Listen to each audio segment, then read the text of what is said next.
Universo Vascaíno, muito boa noite. Estamos aqui para avaliar esse clássico, né? Esse jogo que acabou agora, Vasco e Flamengo, 0-0, e passar um pouco do que eu pude observar nesse jogo, um jogo que passamos a semana, ou pelo menos a metade da semana, comentando sobre o que poderia esperar desse jogo.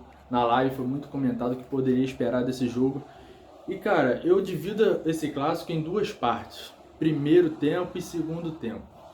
O primeiro tempo foi nítido a diferença do Flamengo em cima do Vasco. O Flamengo jogou muito bem em cima, massacrando o Vasco, jogando o Vasco sempre para o seu campo de defesa. E o Vasco ele sempre fechadinho, buscando um escape ou outro. Algumas vezes conseguia chegar, teve algumas chances, bons cruzamentos, sempre com o Piton. O que vem jogando o Lucas Piton nesse início de campeonato também é absurdo. O cara, acho que é o ponto mais forte do Vasco ali, aquele escape pela esquerda ali com o Lucas Piton. Teve algumas chances de cruzamento para a área que o Vasco não conseguiu aproveitar. O Flamengo também teve um controle do jogo, mas não levou perigo ao gol do Léo Jardim. E assim foi se caminhando para o final do primeiro tempo. Terminou o primeiro tempo, os times no vestiário.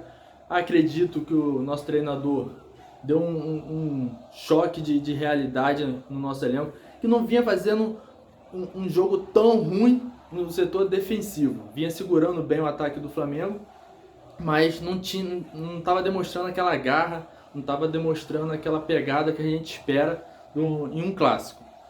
Iniciando o segundo tempo, já tudo diferente, o Vasco propondo mais o jogo acabou ficando mais trocado, o jogo ficou mais parelho, com um bom início de segundo tempo, ataques dos dois lados, e isso inflamou a torcida, tanto de um lado quanto de outro. Acabou se tornando um clássico muito animado, um clássico muito bonito de se ver, a torcida na arquibancada dando show, espetáculo, que ao meu ver, foi o melhor do Vasco, foi a torcida hoje. É incrível o que a torcida do Vasco faz. É incrível o que essa torcida é apaixonada por esse elenco. É incrível como é que essa torcida não abandona o Vasco de jeito nenhum. Dando show no Maracanã, show. Tinha momentos que não dava nem para entender muito bem o que estava sendo narrado. Um barulho que vinha da arquibancada, a torcida abraçando, empurrando o Vasco. E acho que isso levantou ainda mais o astral dos jogadores. O Vasco teve ótimas chances de sair com essa vitória. Infelizmente, temos que pontuar algumas coisas.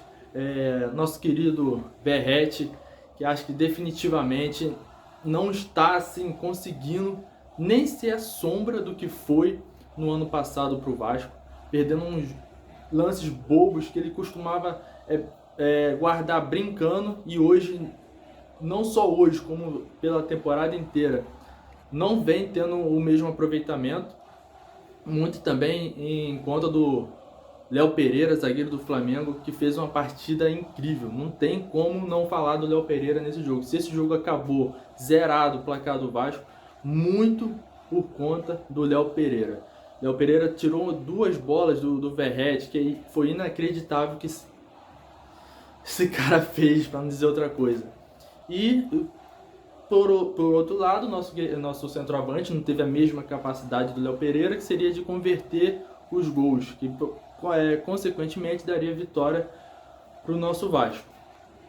Agora, já chegando mais para o fim, aquele pênalti, que a meu ver foi pênalti, teve aquela discussão toda, jogadores apontando para a arquibancada, mostrando e tal, mas a imagem para mim foi clara, falta dentro da área, não tem o que discutir, pênalti, não tem o que falar, não tem como dizer que aquilo não foi pênalti, né? E, cara, eu acho que verdade tem que ser dita.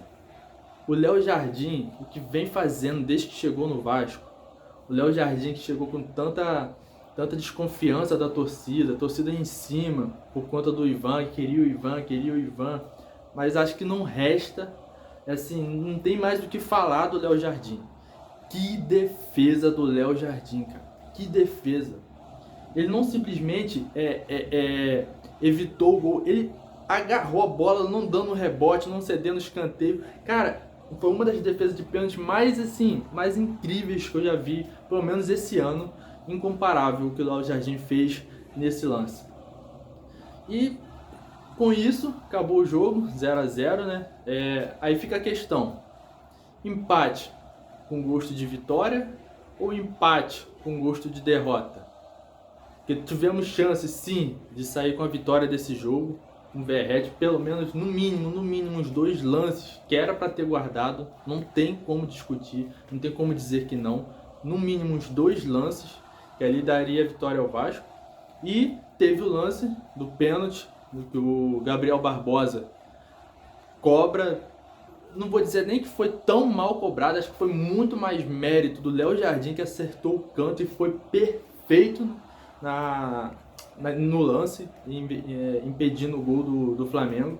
Aí fica a questão, empate com gosto de vitória ou empate com gosto de derrota? Comenta aí, o que você acha?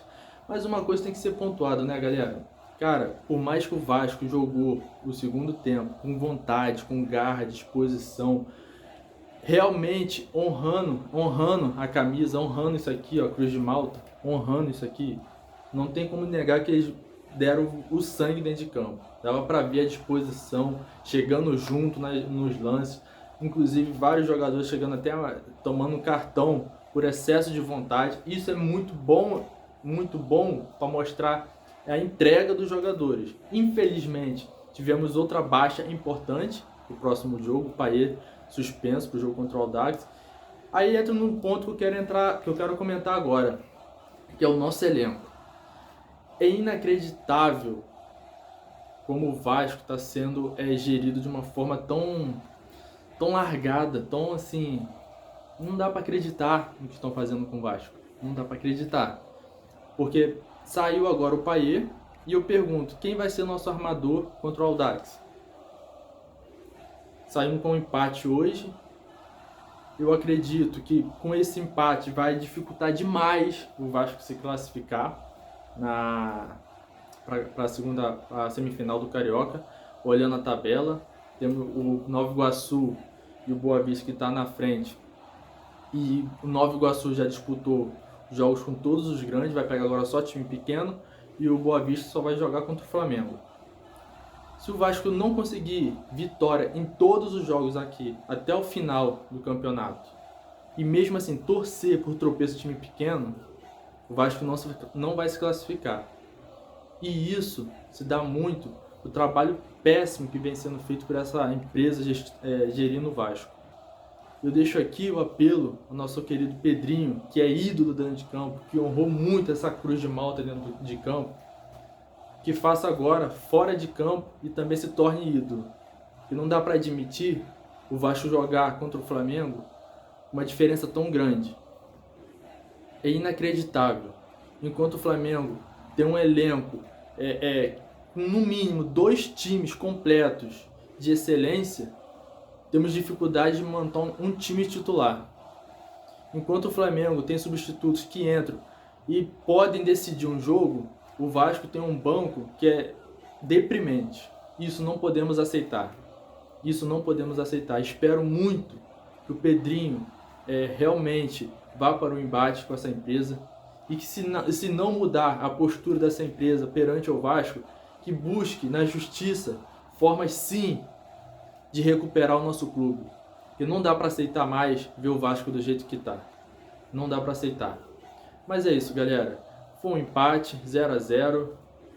O segundo tempo mostrou um futebol animado, um futebol com os jogadores se entregando. E isso tem que aplaudir esses jogadores. Tem que aplaudir esses jogadores que se entregaram no segundo tempo. Tivemos chance sim de vencer, tivemos chance de sair com os 3 pontos, mas infelizmente não veio. Vamos esperar para os próximos jogos e que o Vasco faça partidas completas, como foi o segundo tempo do jogo de hoje.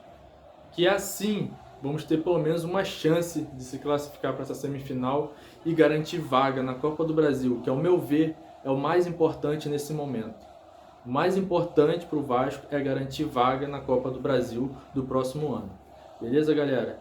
Foi isso que eu vi. Infelizmente a vitória não veio, mas vamos continuar torcendo, vamos continuar apoiando o nosso clube, que dias melhores virão. Beleza? E não se esqueçam, ao Vasco, tudo!